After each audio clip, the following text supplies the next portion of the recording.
Stop for a moment and listen to that voice inside your head. You know the one. It's running a relentless loop of past mistakes, future fears, and endless what-ifs. You're not just thinking. You're overthinking. This mental paralysis is the most common thief of peace and productivity in our modern world. We search for clarity, but our minds deliver chaos. We crave action, but we're frozen by anxiety.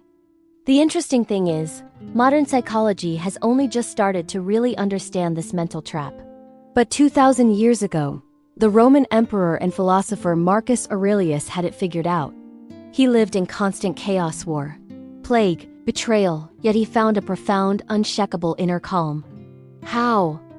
The Stoics, like Aurelius and Seneca, didn't just teach philosophy. They developed a practical operating system for the human mind. Today, we're going to decode the single most powerful Stoic principle that, when you apply it correctly, can instantly cut through all that noise and end the cycle of overthinking for good. This is your guide to mental freedom. So, what is the engine behind all overthinking?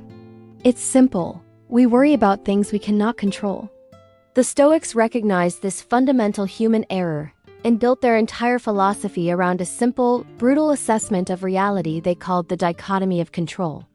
This principle forces you to divide every single concern, every problem, and every fear into two distinct categories, and only two. First, things you can influence or control. And second, things you cannot influence or control. Marcus Aurelius wrote, "You have power over your mind, not outside events.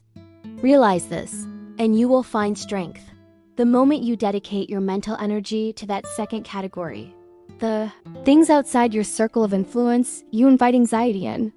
The Stoic solution isn't to magically solve the problem, but to radically reassess where your power actually lies. So how do we apply this in our daily lives?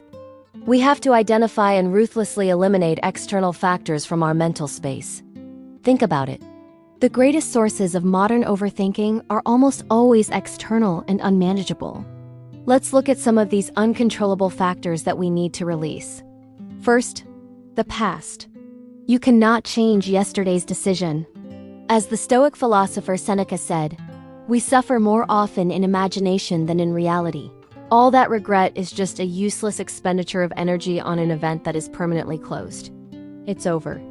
Second, other people's opinions.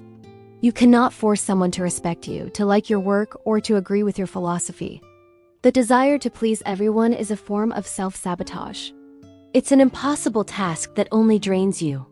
And third, big picture things like the weather, the economy, or global politics. These are vast systems completely outside the scope of your personal influence. Worrying about them simply drains the focus you need for your immediate, important tasks. So, when a worry pops into your head, ask yourself this one crucial question. Is this in my control? If the answer is no, the Stoic imperative is simple. Release it. This isn't about ignoring it, but about making a conscious, rational acceptance that your power ends where the external world begins.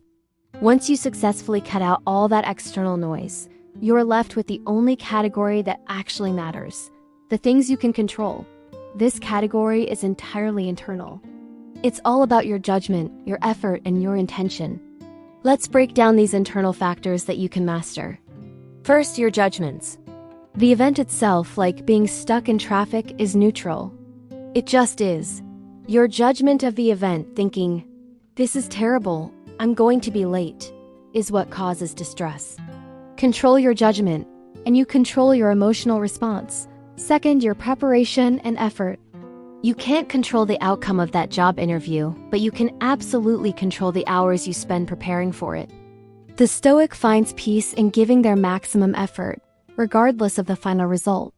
The peace comes from knowing you did everything you could. And third, your virtue or your character. You control your honesty, your discipline, and your patience. These internal qualities are truly your own and can't be taken away from you by anyone or anything. This is where your true power resides. The ultimate Stoic tool is transforming those external worries into internal action. If you're worried about an upcoming test, stop thinking about the passing grade. That's the uncontrollable part. Instead, start focusing on the next chapter you need to study. That's the controllable action. This simple shift transforms anxiety into productive, focused energy. Now the Stoics didn't live in denial. They prepared for the worst so they could appreciate the best. This leads us to a master technique for ending anxiety called Premeditatio Malorum, the premeditation of evils. Sounds intense, right? But it's incredibly effective. Overthinking is often just a vague, shapeless fear of everything going wrong. This tool forces you to define the absolute worst-case scenario. For example, if you fear losing your job, ask yourself, okay, and what happens next? Well, I lose my income. I might have to sell my car. I'd need to find a new, temporary job. By clearly defining that worst possible outcome, you do two powerful things.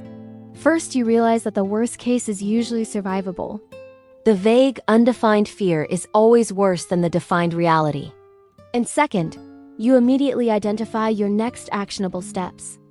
If losing your job is the worst case, your action plan is to start updating your resume right now. This simple process strips away the fear that paralyzes the overthinker and replaces it with clarity, acceptance, and a ready plan.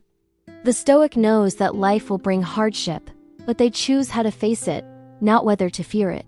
The chaos of the world, the economy, other people's anger, the unpredictable future that will never stop. But the overthinking, that internal noise that freezes your ability to act, can stop today.